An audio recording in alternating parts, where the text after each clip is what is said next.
کشمیر سنگھپورہ پٹن کے لوگوں نے شکایت کی ہے کہ اگرچہ سال 2015 میں ایک گورنمنٹ ڈگری کالج کا قیام عمل میں لایا گیا لیکن بدقسمتی سے آج تک اسے قابل استعمال نہیں لایا گیا۔ لوگوں کا کہنا ہے کہ کالج کی تعمیر میں کروڑوں روپے خرچ کیے گئے اور ماڈرن ڈگری کالج کا نام اسے دیا گیا تھا لیکن ابھی تک اسے فنکشنل نہیں بنایا گیا ہے جبکہ اس عمارت کی حالت آہستہ آہستہ خستہ ہو رہی ہے۔ انہوں نے وزیر تعلیم سے اپیل کی ہے کہ کالج کو فنکشنل بنایا جائے تاکہ علاقے کے طلباء کو فائدہ مل سکے۔ بسم اللہ الرحمن الرحیم۔ تو ہماری بستی ہے آج سے پہلے 2015 میں گورنمنٹ نے یہاں دیا ڈگری کالج،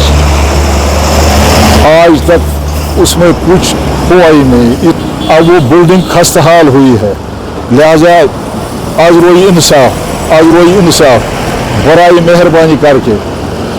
وہ جو کالج ڈگری کالج اگر آپ نے دیا ہے اس میں ہم نے لینڈ بھی دی ہے، کافی لینڈ ہم نے دی ہے۔ اس وقت کے جو حاکم تھے انہوں نے ہمیں سپورٹ دیا ہے، ہم ان حاکموں کے بہت شکر گزار ہیں۔ چاہے لہٰذا آج روئی انصاف اس جو ہمارا ایریا ہے اس پر انصاف کرو۔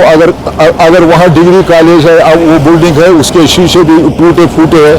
لہٰذا اگر اس سے پہلے بھی 4-5 سال پہلے اگر آپ نے یہ وہاں عملہ بھیجا ہے تو پھر وہ عملہ کیوں واپس کیا ہے؟ لہٰذا مہربانی کر کے اب وہاں سٹاف اس ڈگری کالج کو چالو کرو جس طرح باقی ایریاز میں ہے۔ جس طرح اگر پیسہ ضائع کرنا ہے تو پھر آپ نے ضائع کیا ہے تو پھر ہمارا بکواس یہ بکواس ہے پھر میرے بولنے کا یا اس ایریا کے بولنے کا۔ اس جو ہمارا ایریا ہے جو تقریباً یہ 8-9 کلومیٹر 10 کلومیٹر ایریا ہے جس سے فائدہ ہوگا اس کالج کا۔ لہذا اگر اسی طرح اب ایک ریکویسٹ ہے مجھے جناب لیفٹیننٹ گورنر صاحب، جناب وزیر اعلیٰ اسٹیٹ وزیر اعلیٰ صاحب، اب میری ماجبانہ گزارش ہے اور جتنے بھی افسر صاحبان ہیں، ڈی سی بارہمولہ صاحب، ڈویژنل کمشنر کشمیر صاحب، میری ماجبانہ گزارش ہے مہربانی کر کے اب اس کو چالو کرو، یہی انصاف ہے۔ 2015 میں سنگھپورہ میں ماڈل ڈگری کالج کا قیام عمل میں لایا گیا تھا اور باضابطہ طور یہاں پہ اس کی سنگ بدیا ڈالی گئی، اس کے بعد اس پہ کام جاری رہا اور یہ بلڈنگ جو آپ میرے پیچھے دیکھ رہے ہو بڑی بلڈنگ یہ تیار ہو گئی۔ اس کے بعد باضابطہ طور پہ ایک پرنسپل کو بھی تعینات کیا گیا اور کہا گیا تھا کہ یہ ماڈل ڈگری کالج اب اس پورے علاقے کے لیے یہاں پہ چالو کیا جائے گا،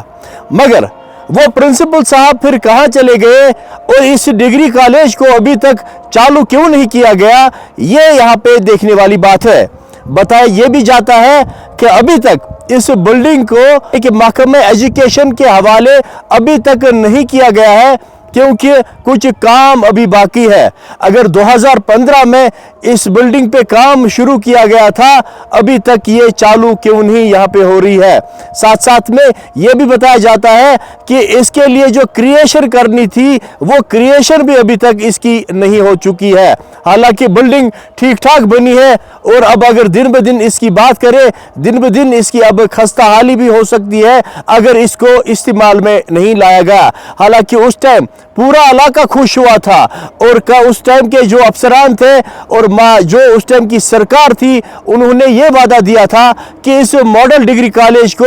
جلد از جلد چالو کیا جائے گا۔ جب یہاں پہ پرنسپل کو بھی تعینات کیا گیا تھا اس کے بعد کچھ دیر تک جو پٹن ڈگری کالج کے پرنسپل ہیں ان کو بھی اس کا چارج دیا گیا تھا اور کہا گیا تھا کہ اب یہاں پہ ایڈمیشن ہو جائیں گے، ساتھ میں جو پوسٹ آف کریشن ہے وہ بھی یہاں پہ ہو جائے گی، مگر نہ تو کریشن یہاں پہ ہوئی اور نہ یہاں پہ اس کو چالو کیا گیا۔ محکمہ ایجوکیشن سے یہاں پہ مدبانہ گزارش ہے، خاص طور پہ ایجوکیشن منسٹر صاحبہ کی مدبانہ گزارش ہے کہ اگر اتنے پیسے اس گورنمنٹ ماڈل ڈگری کالج پہ لگائے گئے ہیں تو ابھی تک اس کو چالو کیوں نہیں کیا جا رہا ہے۔ نثار، گلستان نیوز، سنگھپورہ، پٹن۔